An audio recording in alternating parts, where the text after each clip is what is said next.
seus métodos calmos e dignos.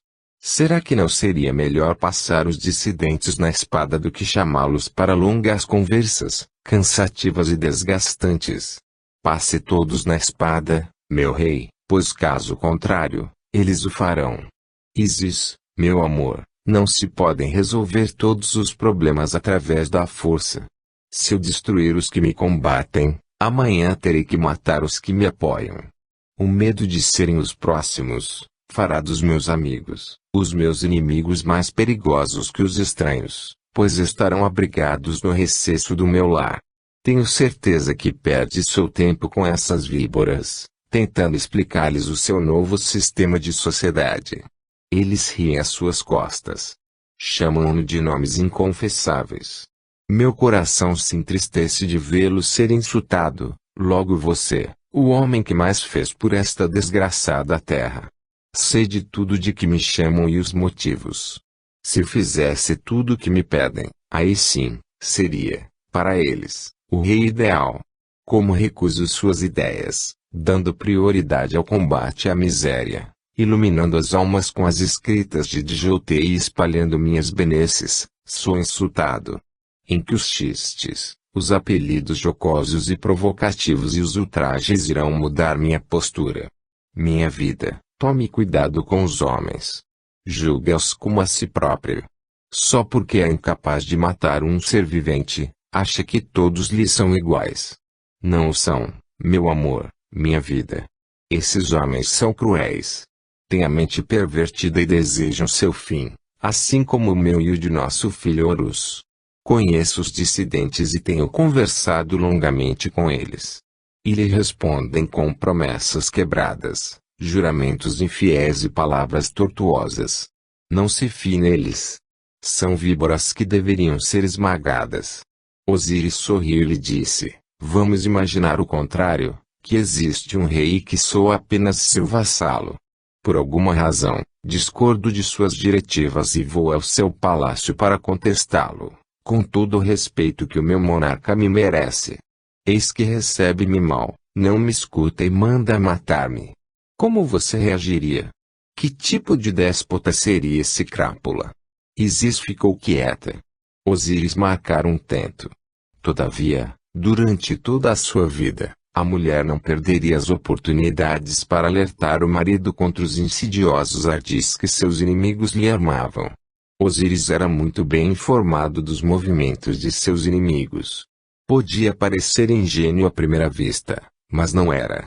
Intuitivamente, sabia que tratava com animais piores e mais perigosos do que os crocodilos do Ícaro. Mantinha uma vigilância através dos servos dos poderosos assim como de homens libertos da escravidão, muitos comprados com o seu dinheiro. Tomava redobrados cuidados, quando visitava os sítios dos seus desafetos, sempre cercando-se de forte guarda armada. Por outro lado, sabia que os seus inimigos tinham conseguido introduzir espiões entre sua gente, e usava-os para levar falsas informações aos seus rivais. Horus crescer até atingir a altura do bisavô a 2 metros e 5 centímetros de altura, quase 15 centímetros acima de Osíris. Uma pele morena levemente alourada, cabelos castanhos profusos e anelados, imberbes sem pelos no corpo. Horus era belicoso por natureza. Osíris conhecia suas aptidões e as julgava perigosas para um monarca. Durante sua adolescência, Osíris conseguira influenciar bastante seu filho, mostrando-lhe as artes do governo, as divisões em exeps, mostrando quem era fidedigno e os traiçoeiros. Procurava principalmente infundir no jovem Horus importância da força da atitude de uma mentalidade positiva para o progresso do país e que tal comportamento deveria estar impregnado desde o mais rico de seus vassalos até o mais humilde dos seus felás. Osíris passou a apresentar Horus para todos os que vinham visitá-lo, no entanto o moço conseguia antipatizar com a maioria. O seu tamanho descomunal aliado a uma carantonha de meter medo não o transformava num ídolo de simpatia. Muitos começaram a temê-lo até mesmo antes de vê-lo no trono. Esse homem não teria paciência do pai. Provavelmente, seria um grande rival, mandando matar os desafetos, triturando-os com prazer. Horus, filho de Osíris com Isis, era um espírito egresso de Capela. O que o destino escondia de todos era que Horus tinha sido médico, amante de Servignia, nome de Isis em Atlante. Antes de renascer como Horus, o ex-suicida renascera 2 vezes. Ambas na Terra, no Kemet. Nascera, na primeira existência física terrestre, apresentando tantos defeitos físicos, produtos de sua mente ainda desarranjada por causa do suicídio, que morrera prematuramente. Foi na época do dilúvio quemetense. A segunda vez, nascera quando Osíris ainda era um menino de colo, vindo a morrer com 5 anos de idade, com um tumor no cérebro, ainda produto de seu ato de desatina em Atlante. Renasceria 15 anos depois como Horus, filho de Osíris e Isis. A providência divina não descura de nenhum dos seus filhos, e, agora, após quase 100 anos, unia novamente os 2 espíritos num amor, desta vez, legítimo e poderoso, como mãe e filho. Osíris, o antigo Quetetanques de Atlante, que fora um inocente espectador, envolvido no drama de Servignia com médico, agora era o elo que os unia num amor sublime, sem choques e desesperanças. Servignia, a atual Isis, que fora, de certa forma, culpada pela morte de um ser, dava-lhe novamente a vida através da sagrada maternidade. Osíris estava governando Kemet desde os 22 anos e alcançara a idade de 47. Horus casara-se com uma bela morena mestiça, filha de nobres de Perodjete, e já tinha um filho, também chamado Horus. Nos últimos 20 anos, houve uma onda de prosperidade como nunca se vira. A agricultura fora alavanca para levantar a economia quemetense. A reforma agrária aumentara a área plantada, obtendo excedentes agrícolas que obtinham um preço bem razoável no mercado interno que quase triplicara, alcançando as 300.000 pessoas. Desde que Osíris tornara-se rei, a população aumentara de 100.000 pessoas para quase 300.000 almas. Representava uma excelente taxa de crescimento demográfico devido às melhores condições de alimentação e higiene, assim como a um aumento da longevidade, fruto do aprimoramento do trabalho no campo com o arado, irrigação e um aumento das áreas protoindustriais, um certo artesanato sistematizado que fabricava tecidos magníficos, móveis magistrais e utensílios de cobre, ouro e pedras preciosas, assim como uma certa atividade voltada aos serviços. Assim como o bem é uma atividade permanente, exigindo esforço constante que o velador esteja sempre alerta, o mal, sua ausência, também está sempre em ação. O que é o mal senão a ausência da virtude? Não é uma característica absoluta de ninguém. Não existe um ser que seja tão absolutamente mau, pois sempre existirá alguém mais perverso. Já o bem encontra em Deus a sua figura suprema. Miquel tinha avisado a Quetetanques que os alambaques estavam em constante atividade.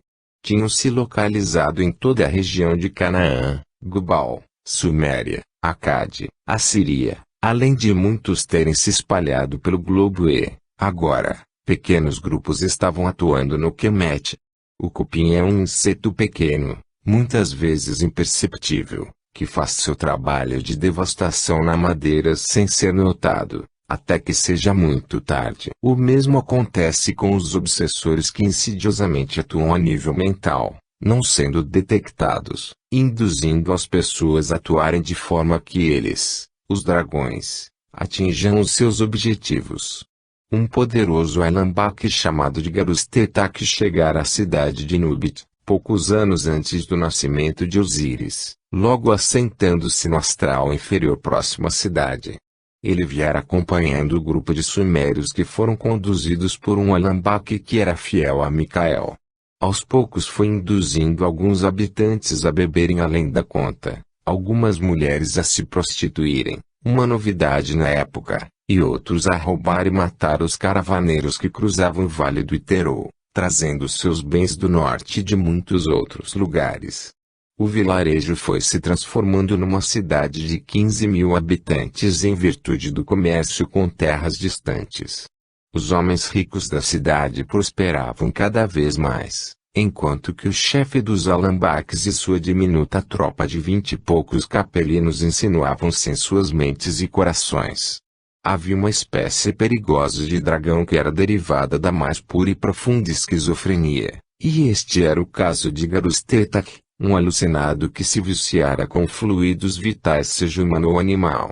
Um dos seus grandes vícios era assistir ao sacrifício de animais para consumo próprio do homem, quando, então, sugava com sofreguidão as energias vitais. Era um vampiro espiritual. Em sua insanidade, o dragão começou a vislumbrar melhores formas de se locupletar, pois a energia vital de animais pequenos era sempre insuficiente.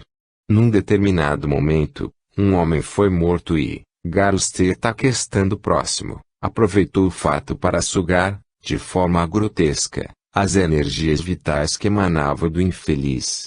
Em sua mente desvairada, com uma visão distorcida da realidade, a fera espiritual, a partir daquele instante, passou a somente desejar locupletar-se dos fluidos que emanam dos homens. Assim como os viciados em cocaína só pensam em ingerir a droga e sentir seu mórbido efeito, mesmo que no instante da ingestão, a sensação possa ser a mais inebriante possível. Seta era filho de Gebe com Gazira, sendo, portanto, meio-irmão de Osíris. Fora o mais abandonado dos filhos. Quando os irmãos morreram e a mãe caiu doente, Set tinha apenas 2 anos. Aos 3 anos de idade, Gazira morreria, deixando o cargo de uma das muitas camareiras do palácio. O pai pouco ou nada o via. Seus outros irmãos eram bem mais velhos e não lhe davam a menor importância devido à diferença de idade. Osíris estava sempre metido com Djoltei, e Neftis, sua bela meia-irmã, irmã de Osíris, nem o olhava, considerando o filho menor de uma concubina. Quando Gebe morreu e Osíris subiu ao poder com 22 anos, Set tinha 14 anos. Djoltei era aprendiz de Taticontiupepi e só tinha 15 anos. Set foi tornando-se cada vez mais taciturno e melancólico. Era apenas um apêndice no palácio do rei, algo sem importância. Continuou crescendo dessa forma, circunspecto, grave e pouco dado a manifestações afetivas. Osíris o notou quando Set fizera 30 anos. Durante todo esse tempo, ele e outros irmãos menos importantes viviam bem, sem grandes rancores e discussões. Neftis havia casado com o filho de um nobre de Peroadjet, e o jovem morrera num acidente de caça.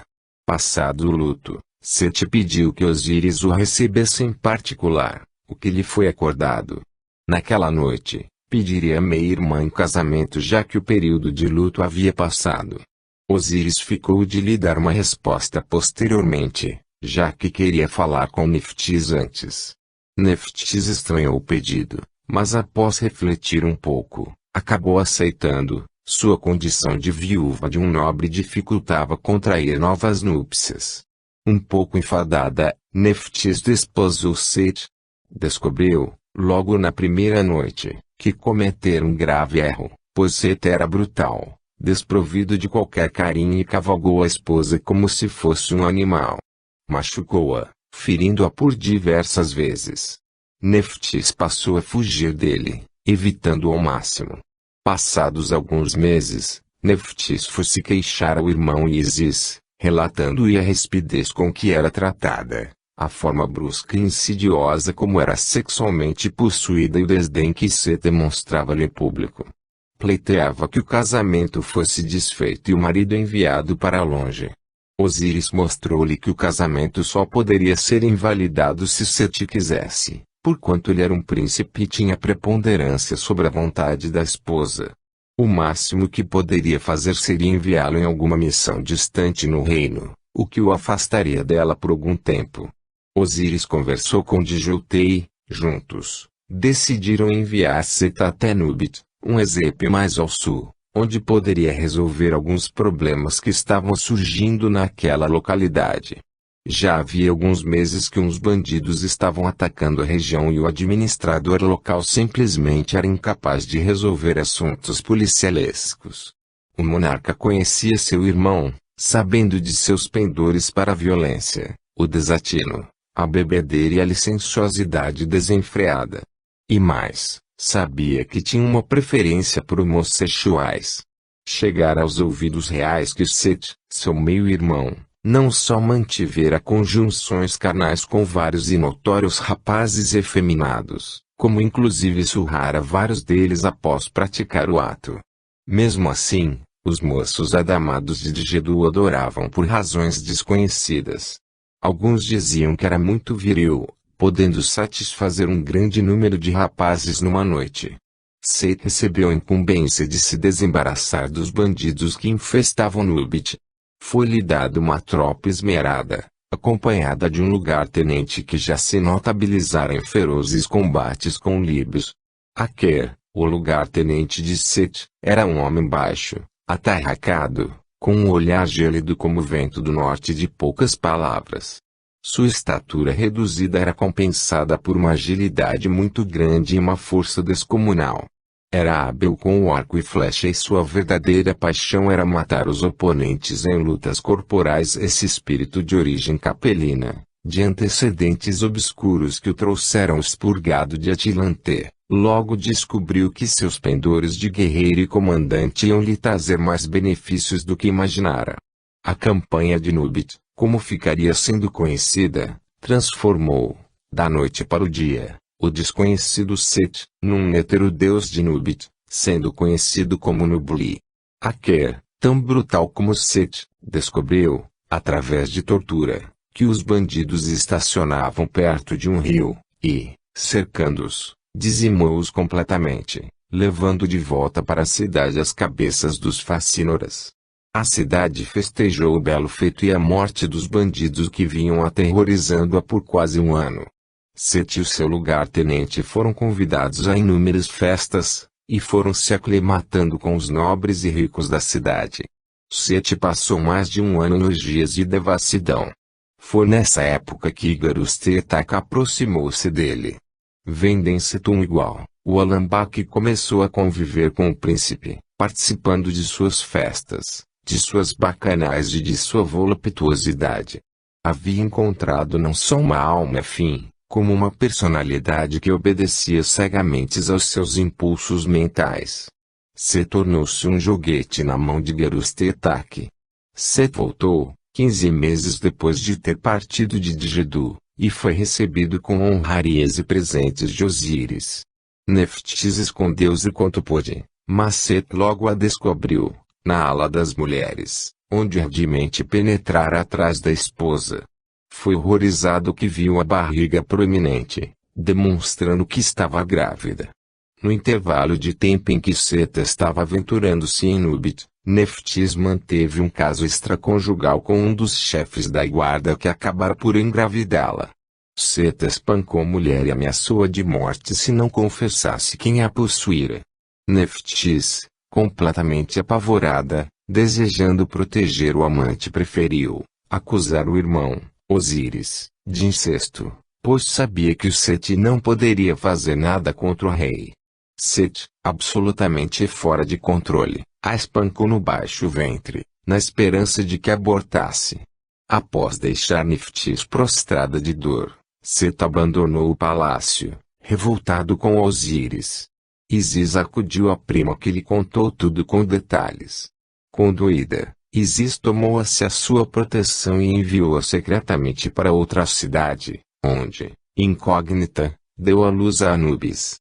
O menino é saudável e esperto, crescendo em beleza e força, sendo protegido por Isis que o educa como se fosse seu próprio filho. Osíris ficou a par de tudo, apoiando a esposa. Para que o irmão não persiga mais Neftis, e especialmente o jovem Anubis, Osíris destina Seth a Nubit como vice-rei do sul, estendendo seu poder de Nubit até Sono, na primeira catarata. Seth recebe a honraria com altivez, porém, no fundo de sua alma torpe, passa a desejar a morte do irmão. Nubit é pouco para Seth que, instigado por Garus-Tetak, começa a conspirar para matar o irmão, a prima e o sobrinho Urus, por quem tem profunda aversão. Durante longos anos, Set irá remoer seu plano, colocando seu lugar-tenente a par de tudo, conseguindo ganhos importantes para aperfeiçoar seu lúgubre intento.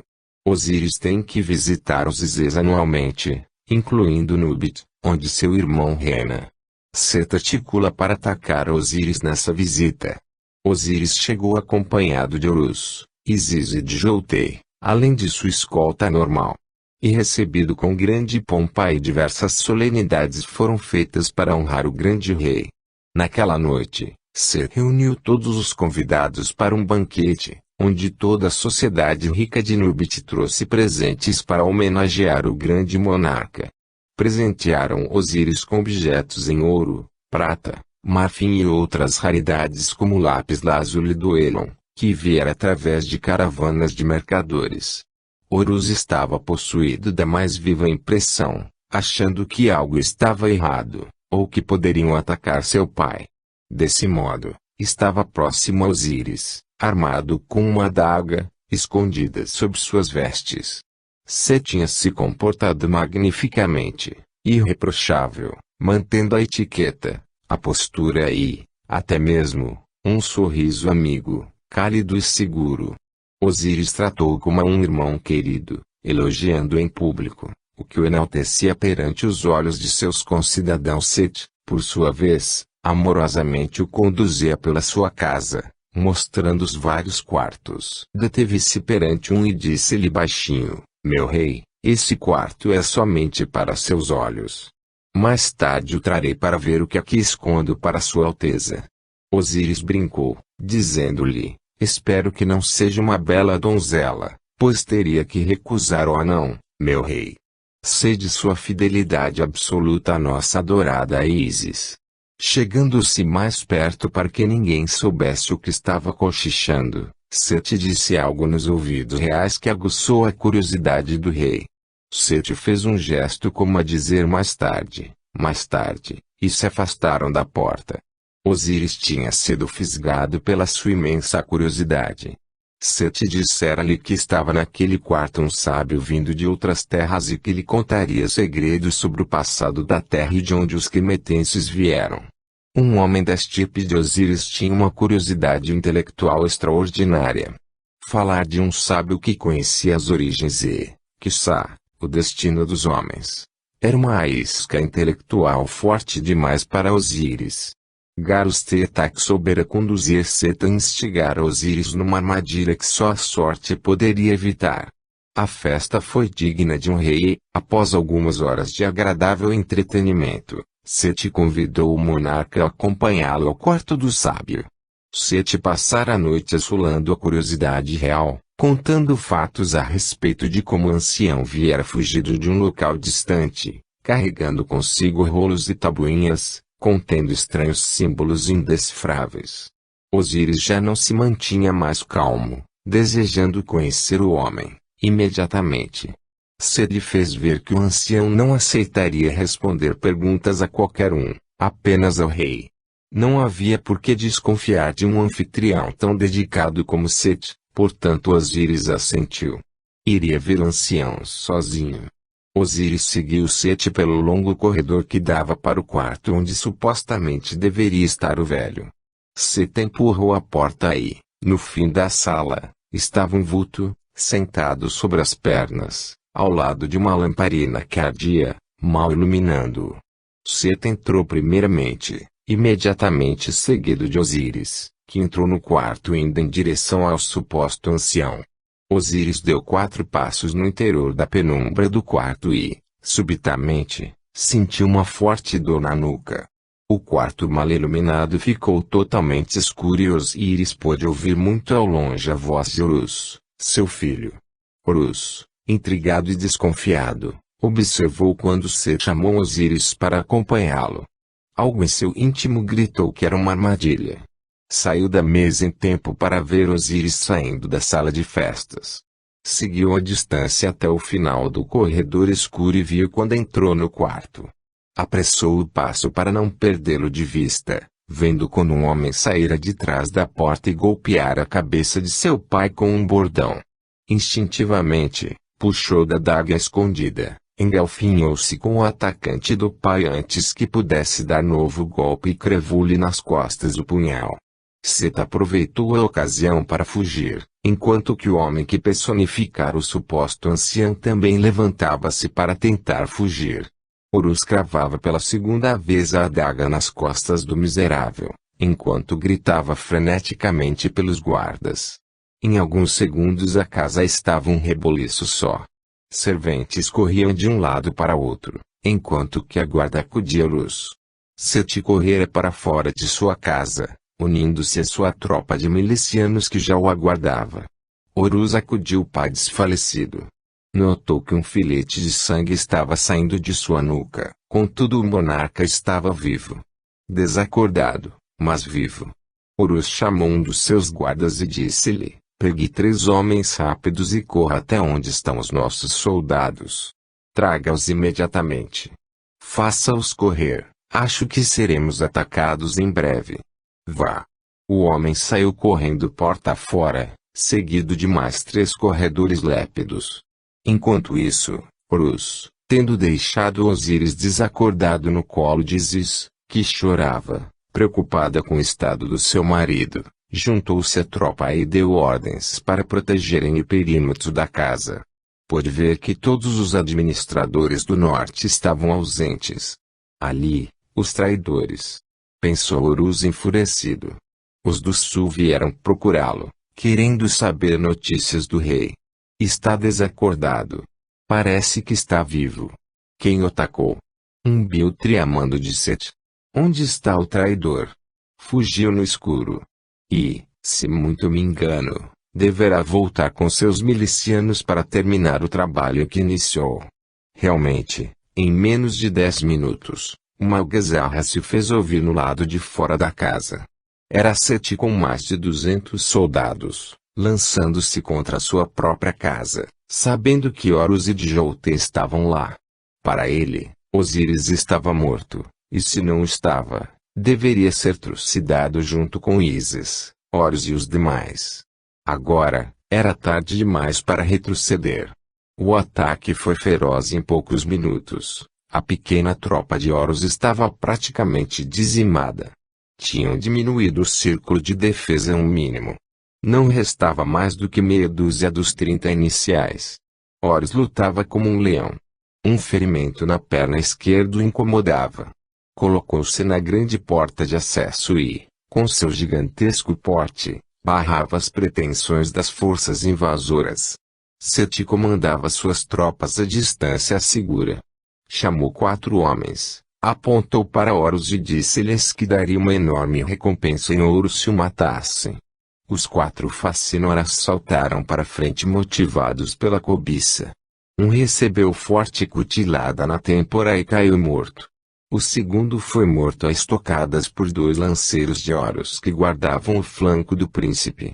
Os outros 2 caíram como loucos sobre Horus que se defendeu como pôde. Quando estava para sucumbir, viu que um dos atacantes abriu a boca desmesuradamente e estufou o peito, enquanto que seu braço parecia querer pegar algo nas suas costas. Tinha sido flechado pela tropa de Horus que chegava, naquele instante, para salvá-los de um extermínio inevitável. O outro distraiu-se por um segundo, olhando para o companheiro, sem entender o que acontecera, tempo suficiente para Horus degolá-lo com um golpe certeiro de sua espada. A guarda real, cerca de 100 homens, que estivera acantonada a poucos quilômetros, chegara a tempo para empenhar-se de uma cruenta batalha que duraria parte da noite, terminando de madrugada, quando as partes recuaram exaustas para suas posições. Horus analisou a sua situação e resolveu retirar-se, pois estavam em território estranho, numa cidade hostil e com muitos feridos, inclusive seu pai. Na aurora, a tropa organizou-se, e, com os primeiros lampejos do dia, partiram em direção a Djedu. Seth e seus comparsas enviaram mensageiros para diversas cidades e aldeias do norte, dizendo que Osíris estava morto e que o Baixo Kemet estava se separando do sul, com o capital imperou adjete. Os estafetas percorreram rapidamente, espalhando as notícias, aliciando toda a turma de desordeiros para ingressar no novo exército do Baixo Iterô. Em Digedu, a cidade fundada por Osíris para ser o centro de decisões do Kemet, a notícia caiu como um raio.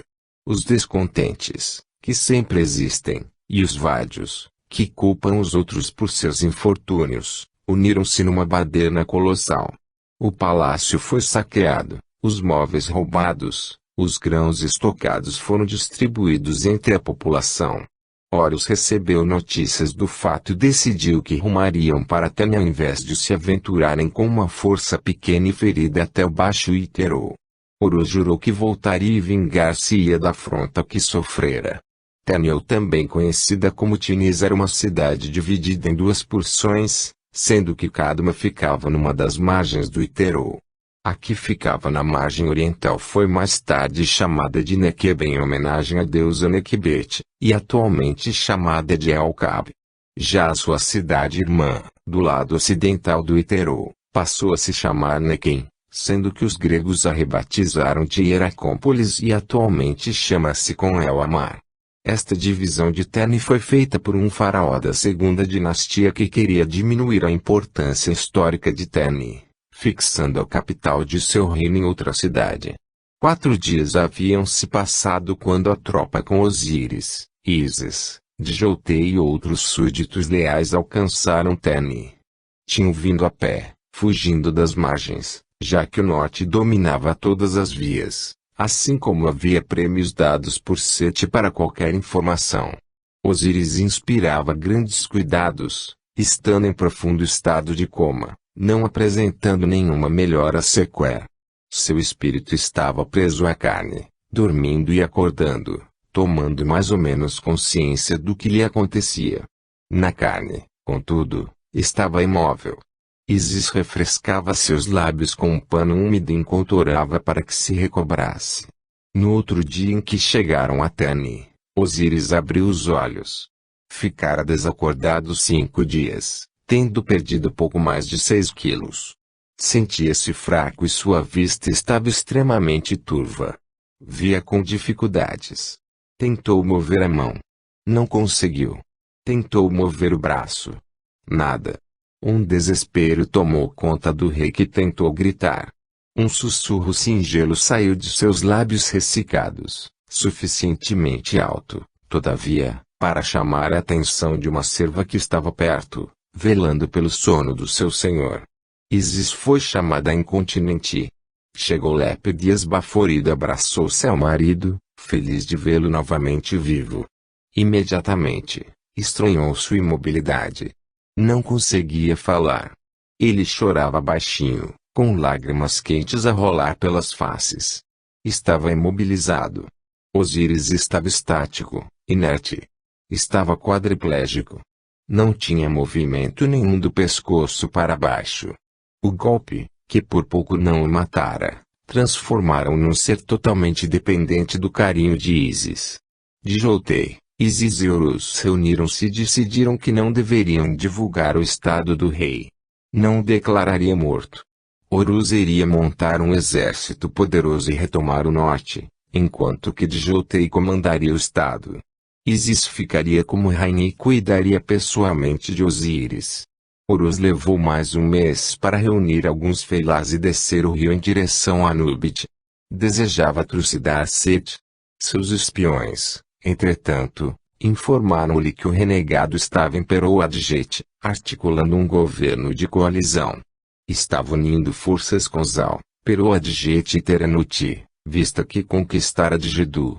Os administradores dos outros Ezeps não confiavam em Sete, e Garus-Tetak intuiu de que, para dominar o Baixo Kemet, era preciso trucidar, com crueldade, qualquer um que não obedecesse cegamente, para que os demais o temessem e, por causa desse pavor, ninguém tentasse traí-lo. Set reuniu-se com seus comparsas e, antes que pudessem reagir, mandou matá-los, cortou as suas cabeças e fincou-as em estacas do lado de fora da casa. Os soldados de Set assaltaram Perou-Adjete, passando os familiares dos administradores na espada. Set tomou as propriedades dos poderosos, tornando-se imensamente rico para os padrões da época. Feliz com sua atitude, ele comemorou com um rio de sangue.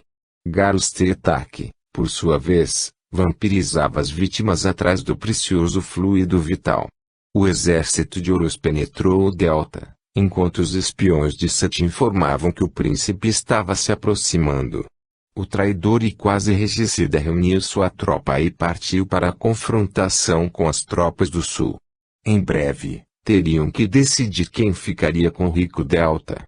Horus encontrou a tropa de Set às portas de Peroa-de-Jet e lançou-se num arrebatado ataque frontal. Durante 200 metros, sua tropa correu, gritando e, principalmente, cansando-se à toa. Nos últimos 30 metros uma saraivada de flechas atingiu os atacantes, dizimando um grande número. Os que alcançaram as fileiras inimigas tinham agora de enfrentar as lanças que perfuravam e rasgavam as carnes. Enquanto os homens de Horus atacavam furiosamente as fileiras de Set, alguns dos homens da milícia revoltosa, a mando do comandante militar de Set, flanquearam uma parte da tropa legalista. Em poucos minutos de feroz combate, Horus estava derrotado e aprisionado. Foi levado à presença do tio que, impiedosamente, mandou cegá-lo com ferro em brasa e queimar suas mãos, após quebrar todos os seus dedos. A notícia da revolta exalcolheu Set em sua comemoração contra Horus. Resolveu, então, que iria acabar com a insurreição e, sagazmente, deu tempo para que os subvertidos matassem o maior número possível da elite, pois, dessa forma, sem resistências, ficaria sendo o grande dono das propriedades. Set não queria deixar Horus vivo. E verdade que o príncipe era um homem derrotado, cego, com as mãos ardendo e num estado febril tão alto que não reconhecia mais ninguém. A natureza é forte e Set temia que fosse solto por algum simpatizante, se recuperasse e voltasse para vingar-se. Deste modo, na calada da noite, ele, junto com mais 3 esbirros, entraram no quarto onde Horus estava jogado num canto, amarrado fortemente. Set deu ordens de amarrá-lo de tal forma que ficasse de barriga para baixo, rasgou suas vestes, expondo suas nádegas nuas. Feito isso, deitou-se sobre Horus e fez de conta que possuía o desacordado prisioneiro. O que Set desejava é que todos soubessem que ele possuíra Horus, dessa forma, humilhando sua imagem. Todos falariam que Horus tinha sido a mulherzinha de Set. Terminado o gesto covarde e estúpido, deu ordem a um dos beleguins presentes para matar Horus. O homem não podia ter sido mais ineficaz. Enfiara a adaga nas costas de Horus que sangrou, retorceu-se de dor, saindo de seu estupor e começou a gritar. O assassino acabou dando-lhe 28 estocadas nas costas, no peito, no estômago, no pescoço, nas pernas e nos braços e, mesmo assim, não matou Horus. O homem urrava de dor e terror, contorcendo-se de forma descomunal, enquanto gritava impropérios e, imediatamente depois, suplicava pela sua vida. Durante quase 10 minutos de puro terror, o esbirro e depois, o outro, esfaqueou, chutou, lancetou com um pequeno cutelo, triturando ossos e juntas do infeliz Horus. No início, era pura falta de jeito, mas, depois, por ordem de Set, resolveram matá-los aos poucos, enquanto riam a não mais poder. Finalmente, Horus desacordou e alguns instantes depois, expirava. O príncipe morria miseravelmente, contudo o ex-médico reabilitava-se do seu suicídio, passando a dar verdadeiro valor à vida. Set saiu de manhã, sem grande pressa, para Zal, para aplacar a revolta e tomar posse de novas terras que pretendia usurpar, lá junto com seu comandante em chefe dos exércitos, Aker, que se destacara rapidamente na milícia formada por Set com boas sugestões. Sua excelente tática imperou a de jeito de render uma fazenda nas cercanias da cidade, tirada de um partidário de Osíris e distribuída graciosamente por Set ao seu lugar-tenente. Aker, sem princípios morais, maquinou, Durante a caminhada de Perodjet a Zal, uma forma de ser sempre útil Set. Onde está a utilidade de um soldado na paz? Na ameaça de guerra. Enquanto essa ameaça existir, é preciso haver soldados. Com isso, será necessário haver comandantes, exercícios para manter as tropas alertas e uma pequena guerra vez por outra para mostrar que o homem é incapaz de viver sem lutar. Zal estava em completa desordem. A população campesina havia invadido a cidade e, ali e acolá, havia pequenos incêndios, demonstrando que a luta ainda continuava. Set olhou a aldeia e disse para Aker: seria uma infelicidade se a cidade se incendiasse antes que pudéssemos tirar as suas muitas riquezas. Aker sorriu. Não seria difícil tocar fogo na cidade após saqueá-la. Entretanto, era preciso, com muito cuidado, selecionar um grupo restrito de homens que faria esse trabalho. A maioria deveria pensar que o exército viera para patar a luta entre cidadãos, enquanto que um grupo seleto se aproveitaria da situação para saquear as casas dos ricos e, depois, no infeliz acidente, tocar fogo na cidade para apagar os vestígios de qualquer roubo, assassinato e perversão que tenham sido perpetrados. Aker tinha seus sacripantas que executavam com maestria todo tipo de insanidade e perversões. Ele organizou grupos de desordeiros, baderneiros e meliantes que passaram a atacar a maioria das cidades importantes do Baixo Kemet, tais como Perodjet, Djedu, Banebdjedet, Zal, Terenution, no Médio Kemet. Cada vez que uma desordem se configurava, o exército de Set e Aker entrava em ação para apaziguar os ânimos, porém, na verdade, aproveitavam para saquear, roubar, matar e perpetrar os mais hediondos crimes. O Baixo Kemet estava totalmente convulsionado enquanto que Set e Aker estavam tornando-se os homens mais ricos do país. Por trás de todo esse movimento de crimes, mortes e lutas fratricidas, estava o asqueroso Alambak e sua turba de dementados espirituais. Cada vez mais, o bandido espiritual estava confiante em sua dominação sobre Set e agora também sobre Aker.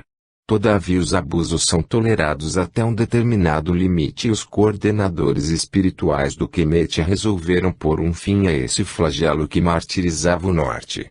Realmente, toda a maldade está a serviço do bem. Os quemetenses martirizados na guerra civil que se seguiu à derrubada do regime de Osíris eram espíritos capelinos que pagavam por crimes tenebrosos que tinham perpetrado em Atlante. Gabriel chamou um dos guardiães, responsável pela área do Kemet, e lhe disse: "E chegada a hora de trazer paz sobre o reino do Kemet." Uma grande leva de espíritos capelinos foi sacrificada sob a sanha assassina dos seus semelhantes e purgaram seus erros passados. Nossos superiores desejam que esse processo seja interrompido antes que a terra do Kemet volte à completa barbárie.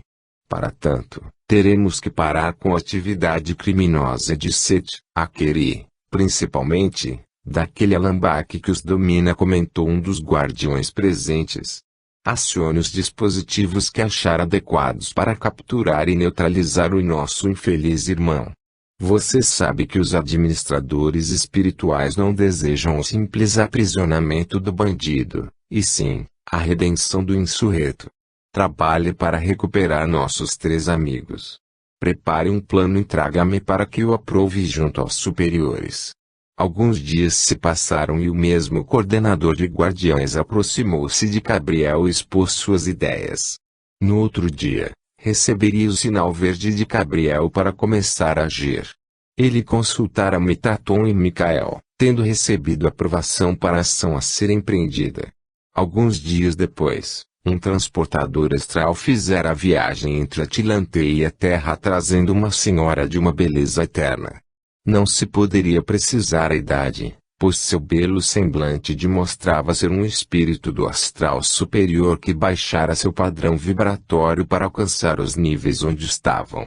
Foi recebida por Gabriel, que a cumprimentou, apresentando Vaio, agora cognominado de Samael, o guardião-chefe encarregado da missão.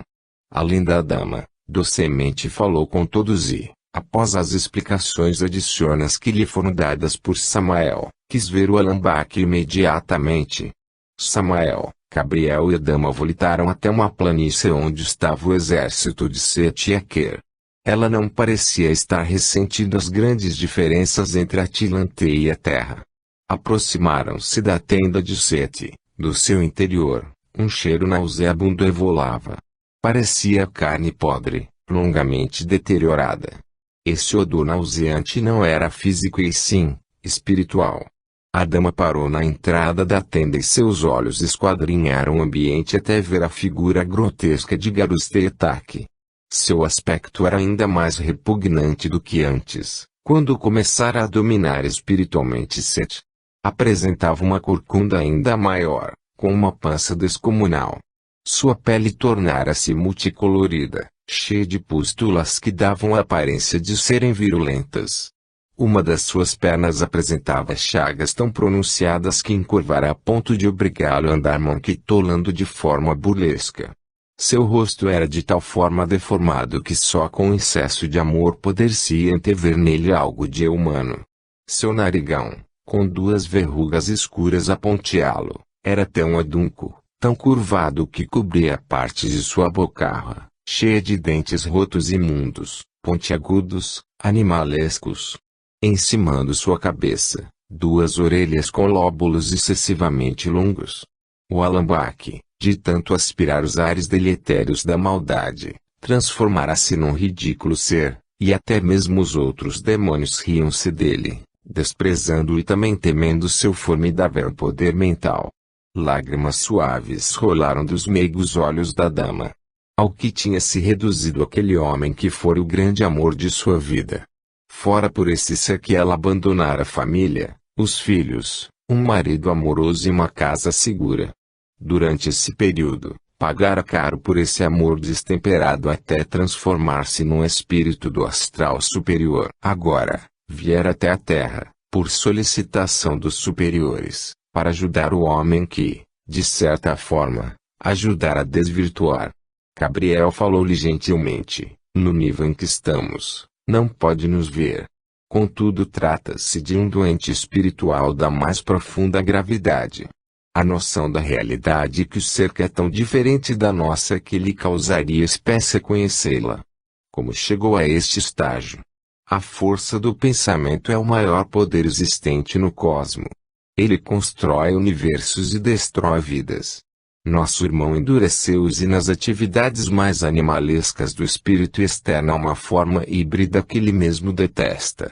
A dama não era versada nesse tipo de problema, pois surpreendeu-se com a afirmação do grande guardião Mor, o coordenador do Kemet, Gabriel. Ninguém em sã consciência deseja ser um monstro. Todos querem ser belos e amados. Desejamos ser conhecidos e reconhecidos por nossos semelhantes. Quando não conseguimos ser aquilo que almejamos, fechamo-nos num mundo à parte e nele reinamos na nossa loucura. Foi isso que aconteceu. Para sair é preciso um motivo, algo que seja mais forte do que as monoideias que o agrilhoam. E, sinceramente, esperamos que esta motivação seja o grande amor que teve pela senhora. Será que se lembrará de mim? Nós ajudaremos. A dama demonstrava a melhor das intenções. Era preciso criar as condições adequadas. A tenda de Sete não era o local apropriado. Gabriel olhou para Samael e deu-lhe um comando mental. O guardião adiantou-se e chamou 3 especialistas que cercaram o alambaque que, por estar em outro plano astral, não podia vê-los. Abriram uma larga rede cobrindo o alambaque, através de diminutos aparelhos que traziam na cintura. A malha de luz cercou o alambaque que não assentiu ainda, enquanto Samael colocava a destra sobre a fronte do demônio. Em alguns segundos, o monstro desabou sobre si e, devidamente amparado pela rede astral, foi carregado com grande facilidade para fora da tenda, de onde o grupo inteiro volitou para uma instituição socorrista no astral inferior da Terra. O local já estava devidamente preparado, de tal maneira que proteções adicionais tinham sido instituídas para impedir ataques externos, assim como a cela onde o infeliz irmão seria agrilhoado por uns tempos, de forma a impedir qualquer tentativa de fuga. Acrescido a essas providências, o local era murado eletronicamente para impedir que os pensamentos deletérios, tanto do Alambak aprisionado como dos seus comparsas ainda soltos, pudessem entrar ou sair da cela. Semanas correram enquanto um tratamento lento e eficaz era propiciado ao Garustetak. Estava em profundo coma provocado pelos remédios espirituais, enquanto se fazia uma catarse no seu inconsciente. Procurava-se por nódulos de energia no seu corpo astral, nódulos esses que representavam nós de energia catalisada por profundos complexos de culpa. Cada um desses nós, e eram muitos, representava um grave crime que sua mente críptica registrara. A ajuda da singela dama foi fundamental. Ela era capaz de, pelo fato de conhecê-lo profundamente, identificar os motivos, as razões mais profundas, aquelas que dão sentido aos atos humanos, mesmo que pareçam loucura ou irracionalidade para os demais. Aos poucos, muito lentamente, meses a fio, o monstro foi dando lugar ao ser humano. Com a ajuda da bela senhora, o louco foi se tornando um novo ser. Após longo tratamento psiquiátrico do inconsciente, os médicos resolveram acordá-lo. Ele abriu os olhos, levando longos minutos para entender onde estava aí. Aos poucos, inteirou-se de seu estado. Como estava bastante sedado, demonstrava uma calma aparente. Os médicos não se deixavam iludir por essa aparente inércia, sabendo que, por baixo da mansuetude, repousava um vulcão. A dama foi levada para uma sala contígua, onde foi longamente hipnotizada, sendo induzida a ter o aspecto que tinha quando se apaixonara por Garustetak. Em alguns minutos, tinha se transformado numa espetacular mulher atilante, uma azul belíssima, estonteante para os padrões de beleza feminina daquele planeta. Daquela dama de ar matronal e conspícuo, metamorfoseara-se numa esplêndida criatura capaz de arrastar qualquer homem atlante à insanidade e à paixão avassaladora. A bela mulher foi levada à presença de um Garustetak mais humanizado, menos bestializado.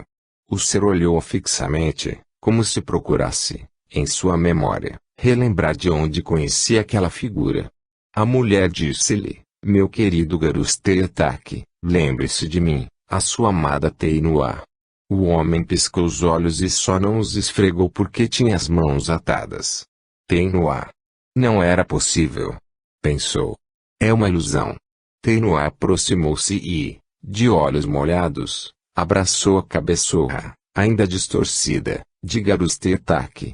O Alambak sentiu as mãos da mulher amada em volta de seu pescoço e, como se tivesse tomado um choque de alta voltagem, sacudiu-se todo num tremor tipicamente epiléptico.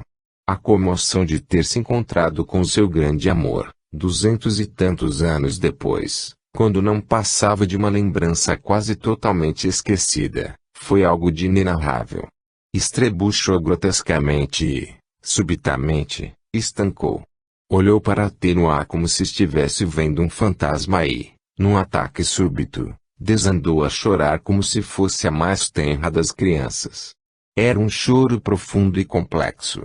Havia a alegria do reencontro, a tristeza de ter ficado separado por tanto tempo, a vergonha de ter sido quem era e a esperança de dias melhores. Soluçava pesadamente. Quem o visse nessa situação o acharia ridículo, no entanto somente quem passou pelas raias da loucura pode inferir o que é o brutal retorno à realidade. Os dias viraram meses e os meses transformaram-se em anos e Garustetak, sob a orientação dos espíritos benfazejos, acompanhado de Teinua, foi transmudando-se, mostrando uma face mais humana, um rosto mais gentil e uma obediência às determinações dos médicos.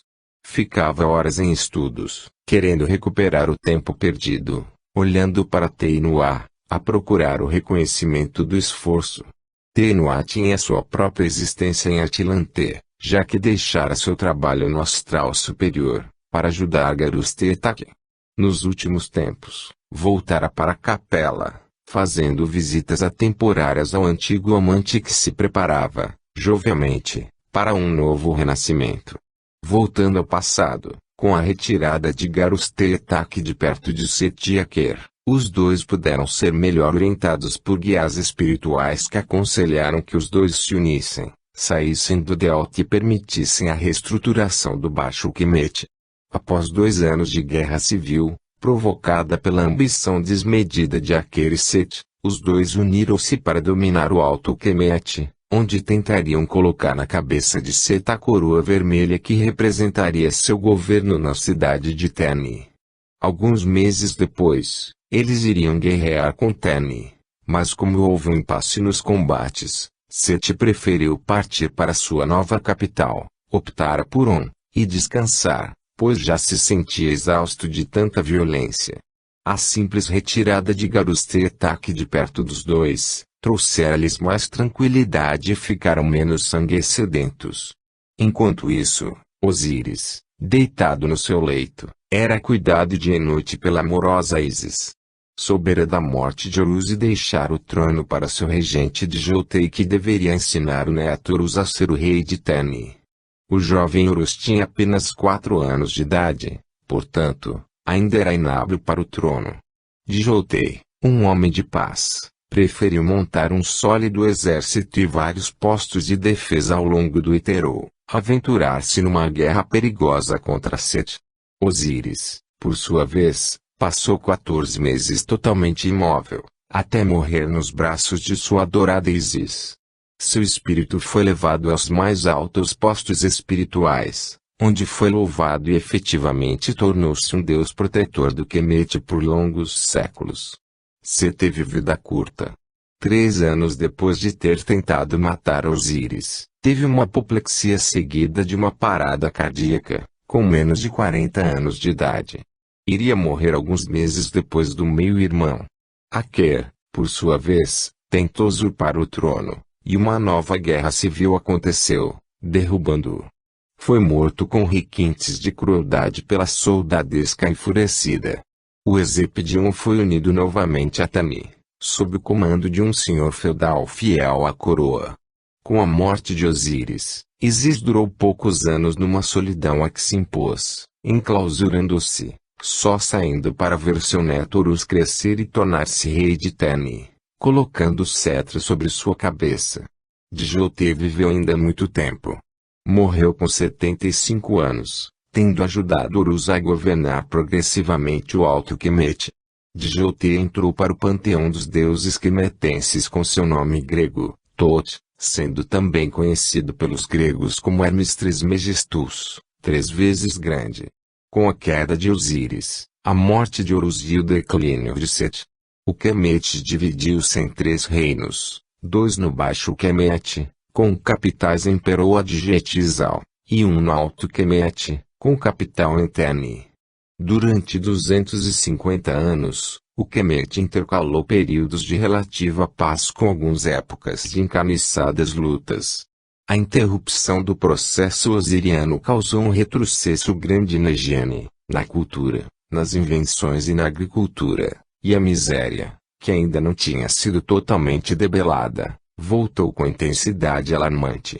Seria preciso que aparecessem outros personagens, em futuro próximo, para unir o dividido Kemet, e transformá-lo na potência que se tornaria.